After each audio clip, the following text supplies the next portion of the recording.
sense that we have business colleges and various universities in Oregon that sometimes act independently, sometimes act in concert. And there are those resources that seem like they can be drawn together more effectively with as well as the Small Business Administration, the SBDC, which seems to be closely allied with very small business. It seems like we have these resources that aren't able to draw themselves together in concert in ways that can create the economic power that would help create the businesses. And I'm a appropriator myself, so I'm not that knowledgeable about it. It just seems like we've got an opportunity where a small investment might be able to tremendously illustrate. Okay, well, thank you. And I'd like to connect you with Dimitri Publisher, who's working on business issues on my Oregon team here. So I'd love to learn more about it.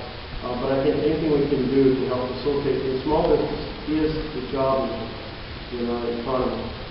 One of the things I've been hearing from small businesses is the access to credit remains extremely difficult. Because of that, I put my team to work studying a variety of ideas for how to increase credit. And out of that came the Small Business Lending Fund. And so last year, we had a small business jobs bill, and it came out of committee with the Small Business Lending Fund that we put together in it. It would have freed up about up to $300 billion of lending to Main Street small businesses. And very interesting development was, I just thought this was about as bipartisan bill as we could possibly have. And I'm sure that people on both sides of the aisle have been hearing the same story for their small businesses about frozen lending. But we couldn't get any of my Republican colleagues to join us in this partnership to extend lending to small businesses. And so eventually the majority leader did something very unusual and asked me to take this out of the small business jobs bill because he declared it's going to sink the whole bill. And Mary Lander was chair of the Small Business Committee, and so she and I agreed to take it out of the bill as long as we had the chance to pass it back in with a 60-vote requirement, a supermajority requirement. We didn't even ask for a 50-vote requirement. And we proceeded to take the floor for a week and counterweight, and we had every small business from left to right of the American spectrum weighing in on this bill. And we finally got 2 colleagues across the aisle and passed it in with 60 votes. And I still think it's an example, I think, where politics was trumping policy. And that is, I'm glad that we passed it, and hopefully it will help in this effort to free up lending. And related to that, I got involved in another issue, which I'll just mention. I'll go into more depth if somebody asks me about it. But that was to recreate the modern Glass-Steagall so that our large commercial banks were lending to businesses and families rather than using their access to insured deposits and discount windows to do hedge fund style gambling. And that battle, that implementation of the Volcker Rule, was ultimately we were successful, but I'll just leave it at that unless somebody asks me more. Okay. Yes, I agree with you in the case of having us. Could you start with Mr. Newman? Yes, my name is Tom Lewis from Corvallis. I agree with you in the situation or the issue of removing us from Afghanistan because I think that's an unconstitutional war. However, most of what you mention here involves an increase in the size of federal government beyond the constitutional limits contained in the 10th Amendment. For example, the Department of Education is not even mentioned in the Constitution, and it shouldn't be there. This shouldn't be in existence. It should be left to the power of the states. And I also believe that your other funding programs are unconstitutional. And for example, you mentioned that we could reallocate our resources from Afghanistan to other federal programs. I believe that you ought to reallocate the resources from the Afghanistan program back to the people where it rightfully belongs. And I'm also very skeptical of the whole concept of global warming. There's a whole there's a whole school of thought that believes it's a hoax. I haven't investigated that school of thought thoroughly, but I'd just like to express my opinions. Well, Tom, thank you for expressing your thoughts. I would encourage you to look into it. There's kind of two versions of skepticism. One says, yes, the Earth is warming, but it's not man-made. And the other says, no, the Earth is not warming, and in fact, we're in danger of a deep freeze. I think it's an important enough issue because it has profound implications that I just encourage everyone to go ahead and do that due diligence to reach conclusions. I must say, as I started to wrestle with this and did a lot of reading, I found that there were so many things happening in different parts of the world at the same time. We have the shrinking of most major glaciers. We have a greatly diminished ice sheet in Greenland.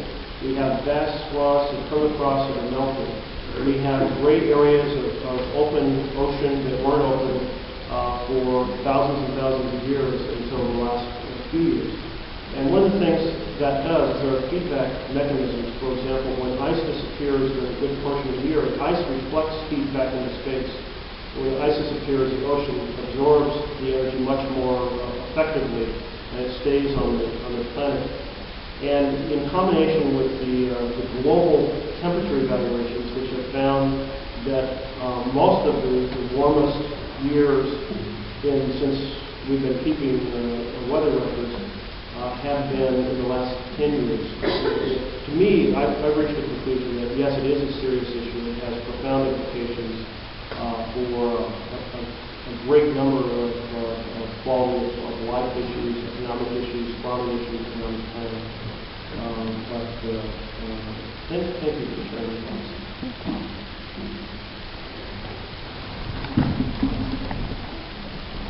I wasn't going to say anything originally, but when I heard you say natural gas, I got a little, I was about as upset as when Obama said clean coal.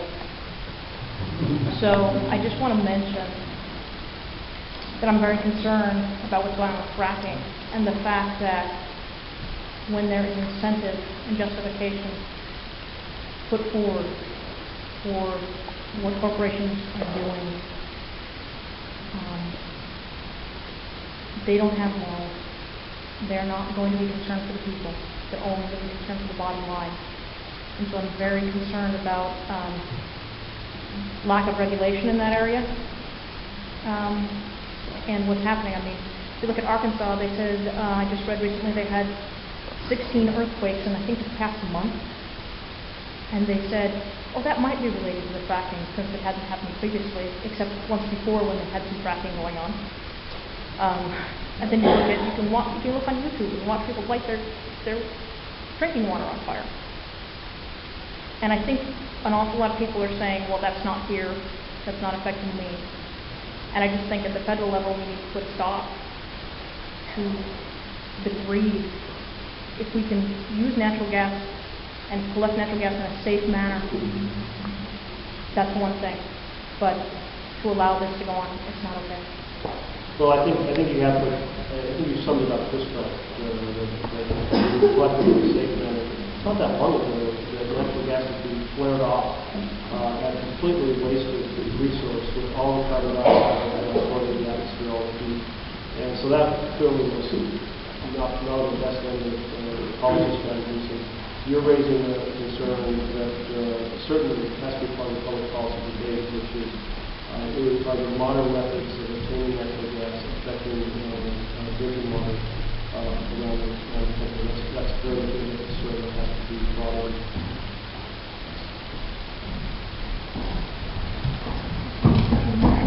I'm the director of the Wind and Workforce Investment Board, and myself and two of my colleagues, Chuck Foster from the Wind Workforce Partnership, and Agnes Palazzo, the Executive Director of Oregon Workforce Partnership, are here to address the issue of workforce and federal funding.